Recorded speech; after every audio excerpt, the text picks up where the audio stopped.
आज आयर नदी अगर साफ होगी, आप देखो उसके आसपास वाले जो लोग थे वो ऐसा फील करते थे आयर नदी गटर है, मगर आज वो गटर का पानी बंद हुआ। अभी भी आप जाओ, कोई गटर का पानी नहीं है वहाँ। बीच की जो जगह है वहाँ पानी थोड़ा बहुत आता होगा, मगर गटर का पानी उस साइड की दोनों चैनल के थ्रू जा रहा है आगे। अरे सर, बीच में गटर का पानी बह रहा है, आप और एक बार ढंग से देख के आना हो। देखिए, मैंने आपको फिर बताया कि 100% काम एक साथ पूरा नहीं होता, उसमें समय लगता है। पिछली बार जब महापौर जी का जो वार्ड था, जीएस टांग साहब का वार्ड, वहां से भी आपने टिकट मांगा था। देखिए साहब, मैं तो अभी भी मांग रहा हूँ टिकट। अगर वार्ड जनरल है तो हम उस अधिकार में हैं और उस श्रेणी में आते हैं तो मांगना अधिकार है। पार्टी ने मेरा एक प्रश्न और है, हाँ। अगर आप टिकट मांग रहे हैं, मेरा एक प्रश्न ये है आपसे कि भाई जब मंडल अध्यक्ष ही टिकट मांग लेंगे तो फिर जो युवा वर्ग है, पार्टी ने आपको 2 बार पार्षद बनाया, 2 बार मंडल अध्यक्ष, और शायद इकलौते मंडल अध्यक्ष आप वो हैं जो 12 मंडल अध्यक्ष में से रिपीट सिर्फ आप हुए, बाकी कोई मंडल अध्यक्ष रिपीट भी नहीं हुआ। पार्टी ने आप पर उस पर भी भरोसा जताया, तो टिकट फिर आप पूरा मंडल के संभालेंगे जब आप खुद चुनाव लड़ेंगे?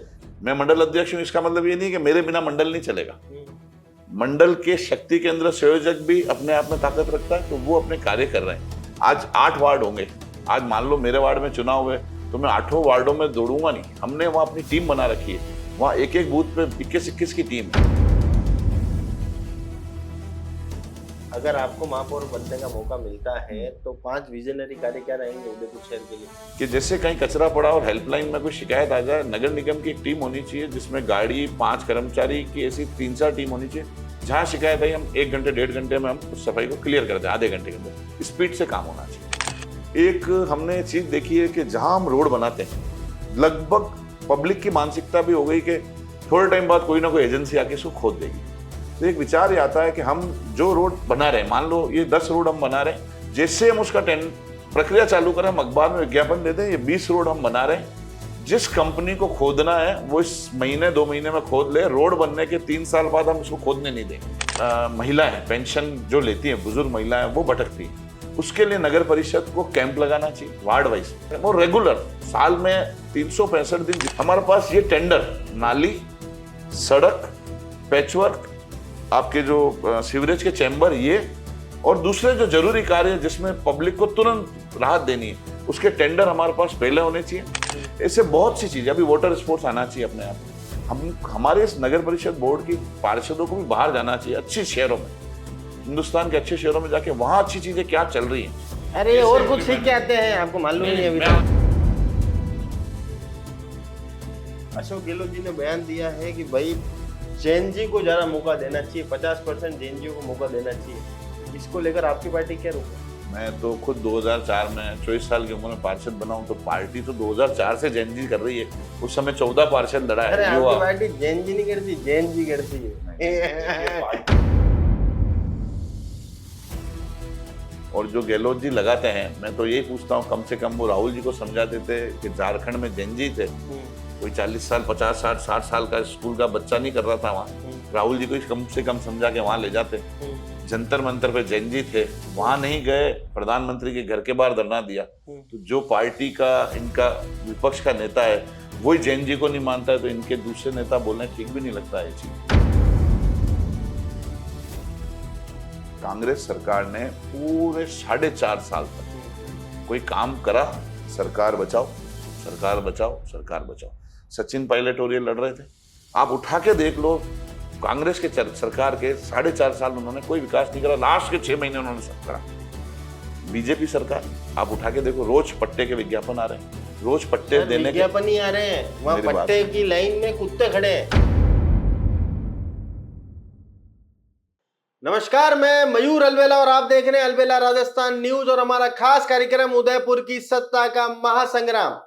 कौन होगा उदयपुर का अगला महापौर की आज की जो हमारी शख्सियत हमारे साथ मौजूद है वो किसी परिचय की मोहताज नहीं, विजय जी आहूजा। सबसे पहले चैनल पे बहुत बहुत स्वागत है सर आपका। 2 बार मंडल अध्यक्ष रह चुके हैं, 2 बार पार्षद रह चुके हैं और सिंधी समाज का एक बहुत बड़ा चेहरा आप हैं और विधायक साहब की पहली पसंद भी आप हैं। क्या कहना चाहते हैं, जिस तरह से आपकी पार्टी विगत 30 वर्षों से जो है सत्ता पर काबिज है क्या राजस्थान के अन्य शहरों की तुलना में उदयपुर का सर्वांगीण विकास हुआ या नहीं? धन्यवाद मयूर जी, आज आपने बुलाया और जो आपका ये शो है कौन बनेगा महापौर, सबसे पहले तो मैं आपको बहुत स्पष्ट करना चाहूँ कि ना तो हम कभी इस दौड़ में रहे और आगे भविष्य में भी कभी ऐसी स्थिति आएगी तो ना रहेंगे, क्योंकि हम ये मानते हैं हम संगठन के एक सिपाही हैं जी। संगठन ने जब जब जो कार्य दिया तब तब वो कार्य किया। ऐसी कोई मंशा पान के या मन में कोई मंशा हो इस तरीके से कभी जीवन में हमने काम नहीं किया। आपने बोला 30 साल का बोर्ड, 30 साल का बोर्ड अगर देखा जाए तो आज उदयपुर का जो नाम विश्व में आया है प्रथम द्वितीय तृतीय सुंदरता के रूप में, उसमें बहुत बड़ा योगदान सुंदरता के रूप में नहीं है सर, पर्यटन के रूप में। पर्यटन इसलिए आता है कि शहर सुंदर है। सुंदर क्यों है सर? हमारे ये तो हमारे महाराणाओं की देन है, इसमें नगर निगम महाराणाओं की देन, उसको चीज को वापस मेंटेन करना। आज हमारी शहर की जो पर्यटक है आज उदयपुर में आता है, घूमने जाता है, जिलों में बोटें चलती है। बोटों के बाद नेहरू गार्डन का जो गार्डन है, जो सज्जनगढ़ का ऊपर का पार्क है, या नेहरू गार्डन के बाद जो फतेह सागर की पाल देखी आपने, ये सब बोर्डों के निर्णय के बाद चीजें चालू हुई है। पहले बोटें नहीं चली, आज तक बोटें चली, पर्यटक आता है। आप दिवाली के सीजन में जाओ, हजारों की संख्या में टूरिस्ट उस बोटों का आनंद लेते हैं, नेहरू गार्डन जाते हैं, फतेह सागर की पाल जहां बंद हुई वहां। आज हमारा शहर ऐसा शहर है, पूरे मतलब भारत में आप घूम जाओ, ऐसा पहला शहर होगा जो जहां पे 2 रोपवे। रोपवे किसने करी? नगर निगम यूआईटी ने। और यूआईटी में किसके कार्यकाल में करी? बीजेपी के कार्यकाल में करी। 30 साल के बोर्ड ने रोपवे चालू करी। तो पर्यटक की दृष्टि में भी टूरिस्ट किस और आकर्षित हो सकता है, वो योजना बीजेपी के बोर्ड ने करी। तो इसीलिए आज उदयपुर इतना बड़ा नाम रखता है। जयपुर के मुकाबले, जोधपुर के मुकाबले, कोटा के मुकाबले उदयपुर में टूरिस्ट ज्यादा आता है। तो एक बहुत बड़ा योगदान नगर निगम का है। आज बहुत सी ऐसी योजना है जहां हमको फंड की आवश्यकता होती है, जहां हम राज्य सरकार के भरोसे रहते हैं। इस नगर निगम के हर बोर्ड ने अपने बजट से उठ के इस शहर के विकास के लिए, चाहे थानों का विकास हो, चाहे स्कूलों का विकास हो, चाहे मेडिकल कॉलेज की कोई चीजें लानी हो, नगर निगम ने अपना अंशदान दिया, क्योंकि बीजेपी की ऐसी सोच थी कि हर चीज आम जनता से जुड़ी हुई है। मतलब टोटल मिला के आपकी नजर में जो विकास हुआ है उसमें नगर निगम का और नगर विकास प्रन्यास का बहुत महत्वपूर्ण भूमिका रही है। चलिए, आयड़ जो बिल्कुल हमारे शहर के मध्य से होकर बहती है, आपके पूर्व कई जनप्रतिनिधियों का सपना रहा है आयड़ को वेनिस बनाने का। आयड़ के बारे में विजय जी आहूजा की क्या सोच है? देखिए साहब, हमारी सोच तो हमेशा पॉजिटिव रही, क्योंकि जो कार्य हुआ है, मैं कभी कभार जब क्वेश्चन आंसर उठते हैं आयड़ पे, तो मैं जब हम शहर में घूमते हैं तो हम उस तरफ भी जाते हैं, बेदला या पुल्ला के आगे जहाँ इसका काम नहीं हुआ। जहाँ काम हुआ अपन ने एक ये चीज देखी, और एक जहाँ काम नहीं हुआ वहां आप जाके देखो, पहाड़ियां हैं, बड़े बड़े पेड़ हो रहे हैं, बड़े बड़े चट्टाने पड़ी है। तो वो आयड़ भी है और एक ये आयड़ है। आयड़ का विकास आप सिर्फ वो देखते हो नदी के रूप में, मगर आयड़ का विकास चरणबद्ध तरीके से हुआ। पहले हमारे जितने नाले, सीवरेज थी, उस सब सीवरेज को अंडरग्राउंड नई पाइपलाइन डाली। आयड़ के दोनों तरफ आप देखोगे तो वो पाइपलाइन उसके साइड में चल रही है, जिसके चैम्बर उस नदी से ऊपर है। तो जो हमारे गंदे नाले जो निकलते थे वो साइड में अंडरग्राउंड होके चले गए। अच्छा, आप मेरे बड़े भाई भी मेरी कसम खा के बोल दो कि आज भी सीवरेज का पानी 1% पानी देखिए, हम कोशिश करते हैं। आज भी अगर आप देखोगे गली गली गाड़ियां घूम रही है तो 100% तो कचरा नहीं फेंकते होंगे उस गाड़ी में। कहीं ना कहीं तो पहल करनी पड़ेगी ना। आज मोदी जी ने एक सपना देखा, स्वच्छ भारत, जिसके अंतर्गत स्मार्ट सिटी के अंदर रैंकिंग चालू करी। उदयपुर नगर परिषद ने जब ऑटो चालू करे तो लोगों को लगता था फेल था, लोग कचरे के जो स्टैंड बने हुए थे कचरा फेंकते ही थे। धीरे धीरे धीरे धीरे आज स्थिति ये हो गई कि लगभग 95% कचरे के स्टैंड पे कचरा डलना बंद हुआ। अगर कोई हम योजना लाएंगे, आज हम अपने घर का ही विकास करते हैं तो एकदम अपना घर बना लेते हैं, फिर हमको याद आता है एक साल बाद कि ये चीज छूट गई, इसको और सही कराना है। तो कार्य चल रहा है, मूर्त रूप और पूरा होने में समय लगेगा, और कार्य चल रहा है।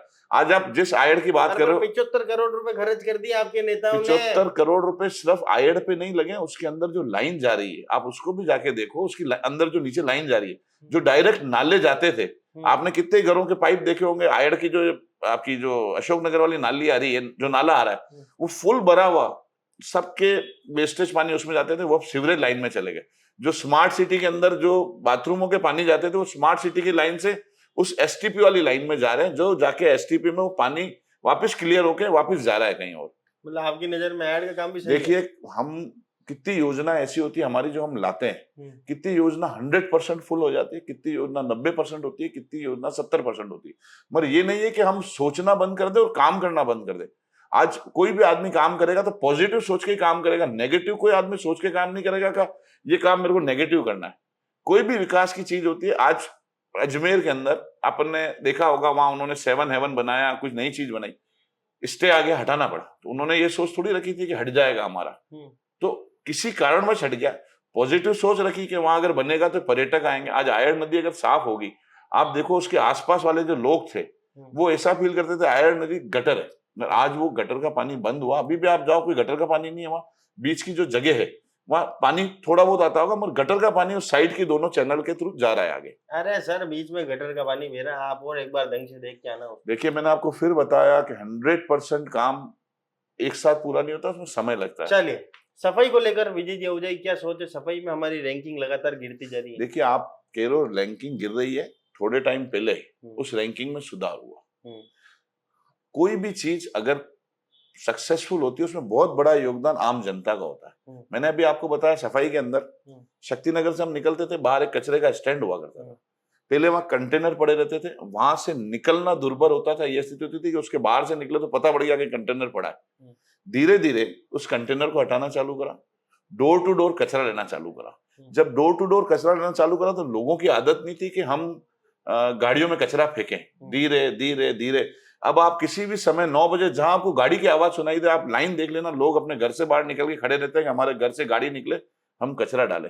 जो स्टैंड थे 200-250, वो लगभग 200-250 में आज 5 या 7 स्टैंड रह गए हैं कचरे के, वो भी धीरे धीरे हट रहे हैं। वो कचरा लाके डंपिंग यार्ड में जाता है, वहां से कंप्रेस होके उस कचरे को भी बेच के जो उसकी रेवेन्यू होती है वो आ रही है, और शहर धीरे धीरे कचरा मुक्त हो रहा है। और ये चीज रोज आएगी। आप सोचे कि आज अगर सफाई कर दी 3 दिन कचरा नहीं आएगा, रोज कचरा आएगा, रोज सफाई करनी है अपने को। अरे पर मेरा तो एक सवाल है कि आप ही के समाज के अधिकांश लोग जो है वो इंदौर में भी रहते हैं। इंदौर गढ़ माना जाता है सिंधी समाज का।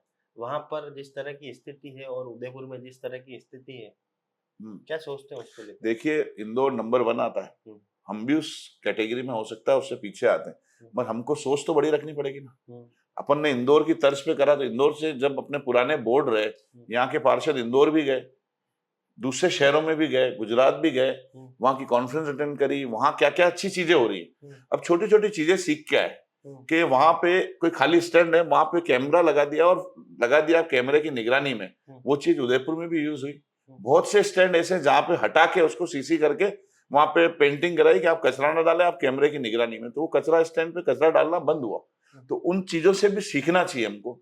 जो चीज अच्छा कार्य कर रहे हैं, जो सिटी अच्छा कार्य कर रही है, उससे सीख के अपने शहर में आना चाहिए। और जो हम अच्छा कार्य कर रहे हैं वो भी सीख के जाते हैं। कितनी बार बाहर की नगर पालिका है, नगर निगम अपने आती है, महाराष्ट्र की कितनी बार आई है, दूसरे शहरों की भी आई है। कुछ अच्छी चीजें वो सीखती है, कुछ अच्छी चीजें उनसे हम लोगों ने सीखी और वो अपना रहे। जी, सिंधी समाज इस बार कितने टिकट मांगेगी युवाओं के लिए? देखिए सिंधी समाज बचपन से, मैं जब से हुआ हूँ बीजेपी देखता है, और मेरे समाज एक बहुत बड़ी चीज बोलना चाहता हूँ, हमारा समाज विस्थापित होके आया। क्यों आया? क्योंकि देश का बंटवारा हुआ, हमें अपना धर्म बचाना था, जमे जमाए धंधे सब छोड़ के आए। और छोड़ के क्यों आए? उसके पीछे बहुत बड़ा रीजन था कि हमारा धर्म नहीं जाए। और वो बंटवारा किस वजह से हुआ तो वो हम सब भूले नहीं है। हम एक पार्टी को बिलोंग करते हैं और हमारे बहुत से लोग उस पार्टी से जुड़े हुए हैं। अब बहुत से लोग कांग्रेस विचारधारा से भी जुड़े हुए हैं। सबको अपनी टिकट मांगने का अधिकार है, मगर हमारा एक चीज और कहना है, जो टिकट मांगता है उससे हम बार बार कहते हैं उस पार्टी की बैठकों में आओ, उस पार्टी की विचारधारा की जो चीजें होती है उसमें आओ। सिर्फ अपना वार्ड जनरल हो गया और हम खड़े हो जाए, हमारे समाज के वोट हैं, फिर भी कोशिश करेंगे ज्यादा से ज्यादा जहां समाज रहता है और जब कार्य करता है, जिसने पार्टी का काम करा उसको टिकट मिलनी चाहिए, ऐसी विचारधारा है। जी, पिछली बार जब महापौर जी का जो वार्ड था, जीएस टांक साहब का वार्ड, वहां से भी आपने टिकट मांगा था। देखिए साहब, मैं तो अभी भी मांग रहा हूँ टिकट। अगर वार्ड जनरल है तो हम उस अधिकार में हैं और उस श्रेणी में आते हैं तो मांगना अधिकार है। पार्टी ने। मेरा एक प्रश्न और है, हाँ। अगर आप टिकट मांग रहे हैं तो मेरा एक प्रश्न ये आपसे कि भाई जब मंडल अध्यक्ष ही टिकट मांग लेंगे तो फिर जो युवा है, वर्ग है, पार्टी ने आपको 2 बार पार्षद बनाया, 2 बार मंडल अध्यक्ष, और शायद इकलौते मंडल अध्यक्ष आप वो हैं जो 12 मंडल अध्यक्ष में से रिपीट सिर्फ आप हुए, बाकी कोई मंडल अध्यक्ष रिपीट भी नहीं हुआ। पार्टी ने आप पर उस पर भी भरोसा जताया। तो टिकट फिर आप पूरा मंडल के संभालेंगे जब आप खुद चुनाव लड़ेंगे? देखिए, भारतीय जनता पार्टी एक ऐसी पार्टी है जिसका बूथ स्तर पे संगठन बना हुआ है। आज अगर मेरे को किसी बूथ में मीटिंग करानी है तो मेरे को नहीं जाना मीटिंग अटेंड कराने, वो बूथ अध्यक्ष कराता है। बूथ के ऊपर शक्ति केंद्र संयोजक जो पूरे बूथों को संभालता है उस वार्ड का, उसके ऊपर उस बूथ का संयोजक, उसका प्रभारी। आज भी हम यहाँ बैठे हैं, हो सकता है हमारे वार्ड की कोई बैठक चल रही है, मेरे को उस बैठक में नहीं जाना, उस शक्ति केंद्र का संयोजक, उस शक्ति केंद्र का प्रभारी, और हमने अपने हर वार्ड में एक एक प्रभारी लगा रखे हैं, उनको टारगेट दे रखा है, ये चीजें करनी है। तो हर वार्डों में कार्य चल रहा है। मैं मंडल अध्यक्ष हूँ, इसका मतलब ये नहीं कि मेरे बिना मंडल नहीं चलेगा। मंडल के शक्ति केंद्र संयोजक भी अपने आप में ताकत रखता है, तो वो अपने कार्य कर रहे हैं। आज 8 वार्ड होंगे। आज मान लो मेरे वार्ड में चुनाव हुए तो मैं 8 वार्डों में दौड़ूंगा नहीं, हमने वहां अपनी टीम बना रखी है, वहां एक एक बूथ पे 21-21 की टीम है। आज मान लो 6 बूथ है तो 100 कार्यकर्ता है, उनके ऊपर शक्ति केंद्र संयोजक, शक्ति केंद्र प्रभारी, और संगठन से भी एक प्रभारी नियुक्त होगा जो उस वार्ड को जिताने का जिम्मेदार रहेगा। तो मेरे को हर वार्ड में जाके चुनाव नहीं जिताना है, संगठन की रचना करनी है, उस वार्ड की टीम को, उस वार्ड के बूथ के कार्यकर्ता को, उस बूथ के सदस्यों को वो चुनाव जिता के देना है हमको जी। और सिंधी समाज वाला प्रश्न टाल गया है क्या? सिंधी समाज की कितने टिकट की मांग करेगा? मैंने समाज की आपको ये राजनीति भी बोला, करते हैं आप। देखिए साहब, कभी समाज के नाम पे किसी पार्टी पे ना तो दबाव बनाया ना बनाना चाहिए। ये जरूर है जो कार्यकर्ता समाज के नाम पर आपकी पार्टी में हर चीज का डिसीजन होता है। नहीं होता है, ऐसा गलत है। आप उठा के तो देखिए, फिर किसी नीचे से नीचे सिंधी समाज के व्यक्ति को विधायक क्यों नहीं बनाती आपकी पार्टी? बने है उस ना। समय तो बात आ आज जाती आप है बात कर रहे हो निम्बाड़ा की, आप निम्बाड़ा की जातिगत बात नहीं आदात कर रहे करते सर, हो। हम तो उदयपुर की बात कर रहे हैं। देखिए, सिंधी समाज के लोगों ने आज हमारे प्रभुदास फिर जी उस समय पाहुजा, क्यों आ जाता है जबरदस्ती की भाई जैन और ब्राह्मण, जैन ब्राह्मण, उसके अलावा भी तो कास्ट रहती है ना। देखिए, हमारे इस सिंधी समाज को भाजपा और कांग्रेस दोनों ने अपना प्रतिनिधित्व दिया है। कांग्रेस की बात करें तो रूप कुमार जी खुराना 2 बार यूआईटी चेयरमैन बने। बिल्कुल है। बीजेपी की बात करें तो 4 टिकट भी दिए, पुरुषोत्तम जी कंधारी, घनश्याम जी चावला, प्रभुदास जी पाहुजा, फिर वापस मेरे को दिया। साथ में अगर एक सीट दी तो सहवत पार्षद हरीश जी चावला को भी बनाया। पिछले बोर्ड में भी जयसिंह जी थे, मुकेश जी शर्मा सिंधी ब्राह्मण है। ऐसे करके जहां जैसा कार्यकर्ता जिस वार्ड में उसकी श्रेणी में आया है, पार्टी ने ये नहीं देखा किस समाज का है, कार्यकर्ता है। और जरूर ये है कि अगर उस समाज के वोट, समाज नहीं देखती, बिल्कुल देखती है। बता रहा हूं आपको, अगर जिस समाज का बाहुल्य है उस वार्ड में और उस श्रेणी का कार्यकर्ता है, उस श्रेणी का अगर टिकट देना है तो देती है। सारे समाजों को साथ लेके चलना बीजेपी करती है, और मैं कहता हूं हर पार्टी को करना चाहिए। हम ये नहीं कहते हैं कि आज किसी समाज की अपेक्षा है। आज अगर छोटे से छोटा समाज देखोगे, छोटा छोटा कोई मोची समाज भी होगा तो उसका भी प्रतिनिधि हमारे यहाँ होगा, वाल्मीकि समाज होगा तो उसका भी प्रतिनिधि हमारे यहाँ होगा। छोटा सा छोटा अगर कोई समाज है उसका प्रतिनिधि भी होगा, और बड़े से बड़ा समाज के भी प्रतिनिधि होंगे। संख्या के अनुपात पे, उस वार्ड में रहने वाली जाति के अनुपात में 100% उस कार्यकर्ता को टिकट मिलता है। और समाज की बात कर रहे हो, हमारा प्रयास रहता है कि ज्यादा से ज्यादा हमारे समाज के लोग अब राजनीति में आए। मैंने आपको बताया ना कि हमारी 70-75 साल की गाथा है। हम जीरो से आए थे, हमारे 25-30-40 साल तो हमको स्थापित करने में लग गए कि हम अपना रोजी रोटी धंधा सेट करें, घर कैसे करें। आज जाके हमारा समाज संपन्न स्थिति में आया है। आज अगर आदमी संपन्न होता है तो राजनीति में जाता है, क्योंकि अगर आप राजनीति में गए, आपके पास व्यापार नहीं है तो 100% आप पीछे जाओगे, परिवार दुखी होगा। तो संपन्न लोग राजनीति में आते हैं और कार्यकर्ता आते हैं। आज हमारा समाज 5-10 साल से राजनीति में बढ़ चढ़ के हिस्सा ले रहा है। 100% हमारे जो बीजेपी के और कांग्रेस के कार्यकर्ता हैं, ज्यादा से ज्यादा टिकट मिलेगा इस बार उनको। जी, 2 बार आधिकारिक रूप से पार्षद रहे और 2 बार जो है अनाधिकारिक रूप से पार्षद रहे। 4 बार के पार्षद हो आप भी। 2 बार महापौर जी का और महापौर जी की पुत्र वधु का जो वार्ड था वो आप ही ने संभाला। क्या देखते हैं, क्या समस्या आई उस पूरे कार्यकाल में? पहली बात तो मयूर जी, मैं जब पार्षद रहा ना तो मेरे वार्ड में अगर 100 कार्यकर्ता थे तो 100 ही कार्यकर्ता पार्षद थे। आज भी हमारी पार्टी में पार्षद अगर कोई है तो हम हमारे बूथ अध्यक्ष को भी पार्षद मानते हैं। और मैं जिस वार्ड में रहता हूँ 10 साल अगर मैं पार्षद रहा उस वार्ड में, तो मेरा हर कार्यकर्ता पार्षद है। अगर उसने कोई समस्या लिखा दी तो उसका काम वैसे ही होगा जैसे पार्षद का होगा। महापौर जी मेरे वार्ड से चुनाव लड़े तो मैंने कहा ना, मैं भी उस 100 कार्यकर्ताओं में एक कार्यकर्ता था। नमिता जी हमारे वार्ड से चुनाव लड़े तो उस 100 कार्यकर्ता में मैं भी एक कार्यकर्ता था। अरे पर आप भी कार्यकर्ता थे क्या? सभी पार्षद थे। मैं तो आपको आज भी बोल रहा हूँ, आज आप चलो अशोकनगर वाला क्षेत्र था, 20 कार्यकर्ता है। कोई ये नहीं कह सकता कि हमने पार्षद के कम माना अपने आप को। काम होना पार्षद का काम है, ठीक है, प्रतिनिधि एक बनेगा, पर हमारे काम हो जाए ये हम मानते हैं पर कि हमने तो कार्यकर्ता, कई बार महापौर जी के मुंह से सुना आप विजय जी से बात कर लेना, हो जाएगा काम आपका। देखिए ये बात सही है कि महापौर जी हमारे आदर्श हैं और उन्होंने जिस वार्ड से लड़ा, आदर्श मत मानो यार, नहीं मतलब आदर्श देखो पार्टी बड़े के हो सकते हैं, आदर करो, आदर्श हैं, बड़े आदर्श हैं, मत मानो। मेरी बात सुनो, मेरे पार्टी का हर मेरे से बड़ा हमारा आदर्श है। मैं ये नहीं बोलता हूँ कि महापौर जी जितने महापौर बने इस पार्टी के लिए, उन्होंने भी जहां उनका योगदान था वो दिया। उसमें बहुत सी चीजें अगर बोलोगे तो अपन उसमें आधे घंटे डिबेट कर लेंगे, ये काम उनके द्वारा हुए। और जब वो लड़े तो मेरे को पार्टी का आदेश आया कि आपको इनको वार्ड छोड़ के इनको लड़ाना है। हमने कहा बिल्कुल, जो संगठन का आदेश है वो सर्वोपरि है, और संगठन के आदेश के आगे ना कभी गया हूं ना जीवन में जाऊंगा। लड़ाया हमने, वो जीते, वो महापौर थे। तो हमने, उन्होंने हमसे बोला कि यार वार्ड की छोटी मोटी समस्या, हमने कहा भाई साहब जो आएगी हम आपको बताएंगे। कोशिश करके उनकी समस्याओं को उनको बताया, हल कराया। बहुत सी चीजें ऐसी थी जो उस समय हुई, अभी भी हो रही है, अभी भी ऐसे कई कार्य हैं जो हमारे वार्डों में हो रहे हैं।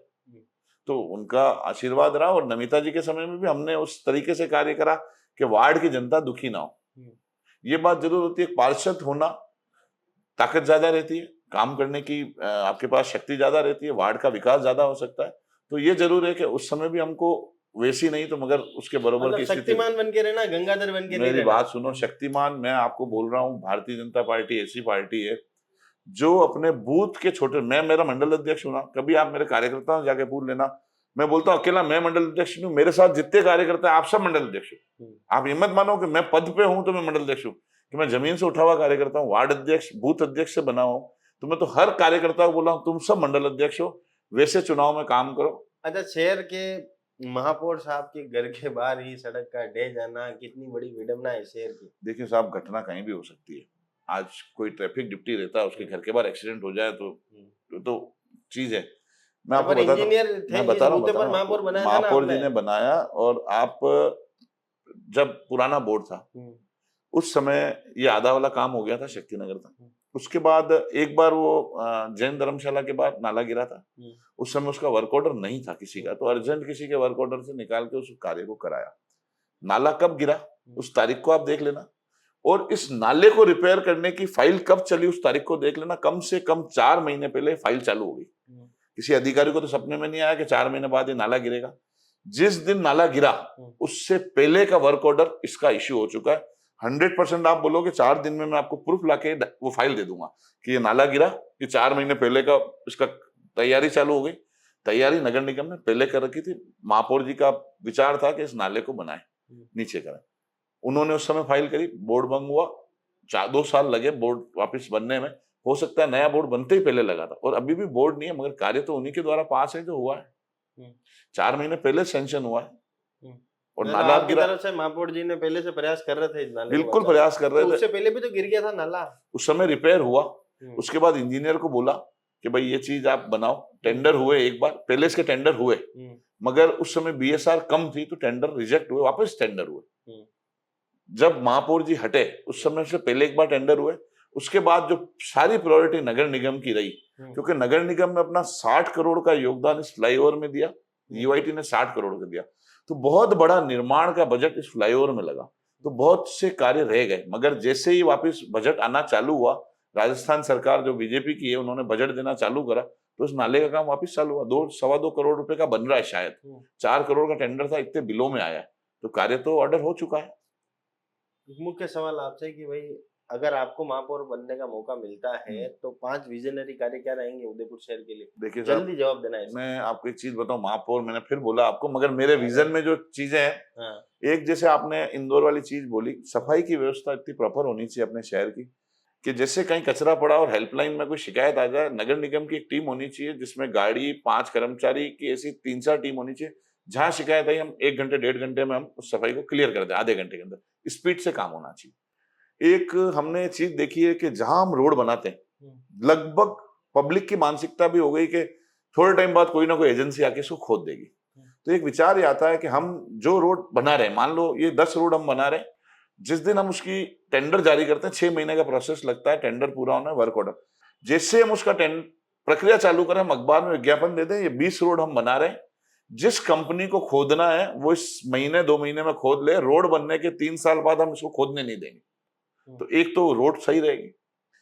दूसरा विचार जो हमारी महिलाएं पेंशन जो लेती हैं, बुजुर्ग महिलाएं वो भटकती हैं, उसके लिए नगर परिषद को कैंप लगाना चाहिए वार्ड वाइज, कि आज 3 वार्ड का वो रेगुलर साल में 365 दिन जितने वर्किंग डेज होते हैं, उसमें जो हमारा एक डिपार्टमेंट में, उसमें डिपार्टमेंट भी अगर बढ़ाना पड़े, क्योंकि इसमें बहुत लोगों को फायदा मिलता है। एक पेंशन योजना, राशन योजना, ये नगर परिषद को अपने स्तर पे लगाना चाहिए कि आज 3 वार्ड का कैंप है, जितने पेंशनधारी है वो आके वहां ई मित्र वाला या कोई भी हम कंप्यूटर हायर करके नगर निगम लगाए, उनको राहत मिल सके। चौथी योजना एक हम अभी इन दिनों में हमने देखा होगा, बारिश है, पैचवर्क की योजना है। तो बारिश और सर्दी को छोड़ के 365 दिन जो होते हैं, 2 महीने या 4 महीनों को छोड़ के हमारे पास ये टेंडर, नाली, सड़क, पैचवर्क, आपके जो सीवरेज के चैम्बर, ये और दूसरे जो जरूरी कार्य जिसमें पब्लिक को तुरंत राहत देनी है, उसके टेंडर हमारे पास पहले होने चाहिए। मैं लाइट समिति का चेयरमैन था, हमारे पास 300 लाइट होती थी, जैसे ही हमारे पास 100 लाइट होती थी हम टेंडर कर देते थे। तो ये एक विजन है कि अगर हम जैसे ही कोई काम खत्म हो, जैसे हमारे पास 10 किलोमीटर की रोड का टेंडर है, जैसे ही वो 2 किलोमीटर नया टेंडर ऑटोमेटिक फ्लो हो जाना चाहिए, अधिकारी की जिम्मेदारी होनी चाहिए। ये एक विजन है। पर्यटक की दृष्टि में ऐसे बहुत से कार्य, मैंने आपको कहा ना, 2 रोपवे यहाँ है, 2 झील ऐसी है जिसमें अपनी बोटिंग चलती है, ऐसे बहुत सी चीजें। अभी वाटर स्पोर्ट्स आना चाहिए अपने आप। हम हमारे इस नगर परिषद बोर्ड की पार्षदों को भी बाहर जाना चाहिए, अच्छी शहरों में, हिंदुस्तान के अच्छे शहरों में जाके वहां अच्छी चीजें क्या चल रही हैं, अरे और कुछ सीख के आते हैं, आपको मालूम नहीं है अभी मैं तक। आपको एक लाइन बताता हूँ मयूर जी, मैं और गजेंद्र जी, मैं था राजस्व समिति अध्यक्ष, गजेंद्र जी थे गैराज समिति अध्यक्ष। हमको यहाँ से भेजा माउंट आबू के, आप बोटे सीख देख के आओ किस टेंडर में होती है। हम वहां गए तो लगभग 40 लाख रुपए में वहां टेंडर हो रहा था माउंट आबू में। हमने अपने यहाँ टेंडर चालू करा, 14 लाख रुपए में टेंडर चालू हुआ, जो आज 5 करोड़ में जा रहा है। माउंट आबू का टेंडर 1 करोड़ में ही है आज। अच्छा, तो सीख के आया ना, रोपवे का काम कहीं देख के आए, सीख के आए। ये जो आपके चलती है पहाड़ी से जिप लाइन, ये भी देख के आए, फिर लागू हुई।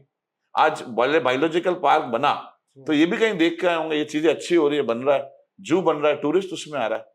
अब फतेह गुलाबाग में इतना बढ़िया वो था सब सिस्टम, कमल तलई थी, वहां नीचे टाइलें लगा दी आपने। उसके बाद वहाँ गुलाबाग में बढ़िया जू होता, बच्चे शेर वेर दहाड़ते, बच्चे जाते, देखिए वहां से ट्रेन निकल रही, आपने ट्रेन वाले को ही लूट लिया, कोई मतलब नहीं उस ट्रेन का। देखिए ट्रेन को कोई लूटा नहीं।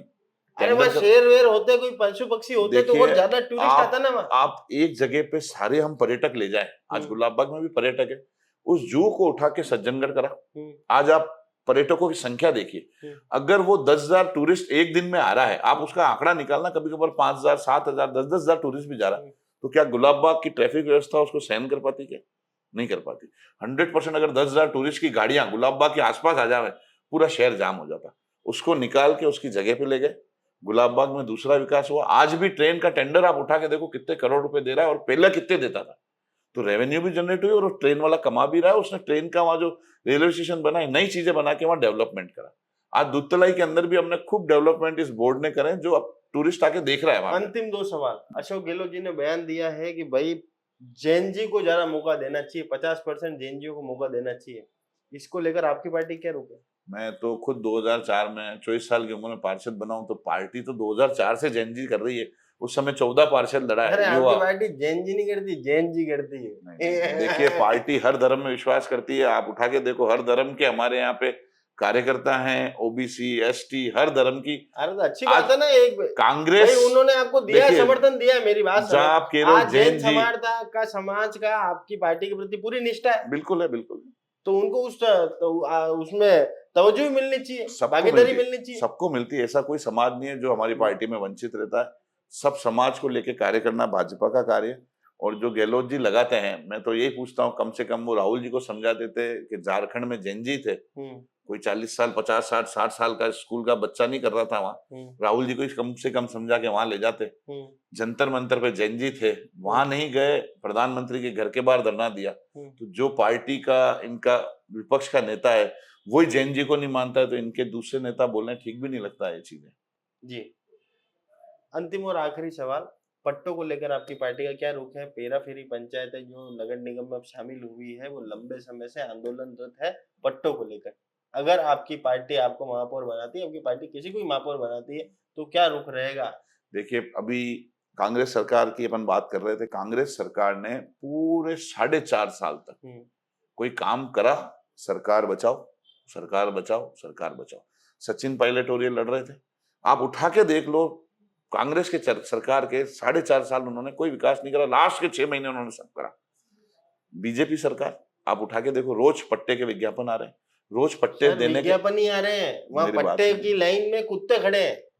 आप ये बात कर रहे हो, हमने वो वीडियो भी है हमारे पास, वहाँ कुत्ते घूम रहे हैं पट्टों की मगर लाइन में। ऑनलाइन हो गए, पट्टे की लाइन में उनकी जाने तो की चलो जरूरत क्या लड़ाई थी है? इसलिए काम नहीं हुआ, आपके तो कोई लड़ाई नहीं तो भी काम नहीं हो रहा है देखिए, लोगों का। अभी बोर्ड नहीं है, मैंने आपको बताया 2 साल से बोर्ड आएगा। पहली प्राथमिकता जो आदमी 40 साल से 30 साल से 20 साल से अपने मकान में रह रहा है, जो गवर्नमेंट का क्राइटेरिया, उसको पट्टा मिलना चाहिए। अभी आपने थोड़े दिन पहले देखा, मुख्यमंत्री जी उदयपुर आए थे, बीजेपी के लोगों ने उनसे कहा साहब पट्टे की जो प्रक्रिया है उसको सरल कीजिए। मुख्यमंत्री ने हामी भरी, उसके लिए यस करा। अब आचार संहिता है, 100% मुख्यमंत्री जी की आम लोगों को राहत देने की पूरी मंशा है। अभी कल परसों ही हमने कल ही घुमंतु परिवार और वो जो जाति थी उन लोगों को निःशुल्क फ्लैट दिए। जब जिनके पास घर नहीं है उनको फ्लैट दे रहे हैं, तो जिनके घर है उनको पट्टा क्यों नहीं देंगे? क्योंकि आपकी समाज के लोग जो हैं वो विस्थापित लोग हैं, उनको सबसे ज्यादा आवश्यकता है। देखिए, हमारा समाज जब आया तो जैसा जैसा रहा, पट्टे मिले।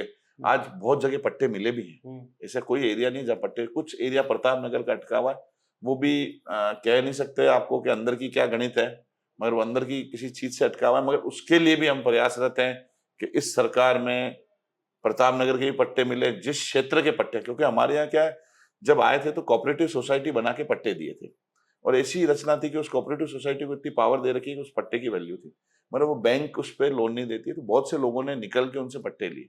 बहुत से लोग प्रयासरत है। पिछली बार 6 महीने का टाइम मिला, इतने लोग फायदा नहीं ले पाए। इस सरकार की 2 साल और पड़े, अगली बार फिर सरकार आए, इसलिए ऐसी ऐसी योजनाएं आ रही हैं, और ऐसे पट्टे देने का काम आचार संहिता खत्म होती है, जो सरकार की योजना है उसमें ज्यादा से ज्यादा लोगों को राहत मिल सके, ये प्रयास बीजेपी बोर्ड, बीजेपी संगठन और हम सब मिलकर करेंगे। जी, तो ये थे विजय जी आहूजा, जिन्होंने स्पष्ट तौर पर यहाँ पर कहा कि भारतीय जनता पार्टी जो है वो विकास के कार्यों पर ध्यान देती है, और साथ ही में इन्होंने कहा है कि महापौर बनने का इनका तो इरादा नहीं है, बाकी संगठन जो फैसला करेगा वो सर्वमान्य होगा।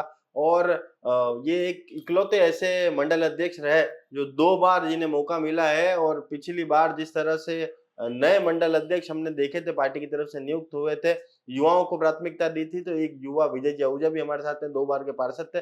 और साथ ही में स्पष्ट रूप इन्होंने कहा कि पट्टा एक व्यक्ति का हक है, वो उसे मिलना चाहिए। जेएनजी को लेकर भी इन्होंने बात करी, और आयड के विकास को लेकर जो इनकी योजना थी उस पर भी बात करी। महापौर साहब के घर के बाहर जो सड़क रही थी उसको लेकर भी बात करी। कमेंट बॉक्स में आप भी अपनी राय जरूर बता सकते हैं। कार्यक्रम आपको कैसा लगा? तमाम ऐसी खबरों से हमारे जुड़े रहिए। जय हिंद, जय भारत, जय मेवाड़।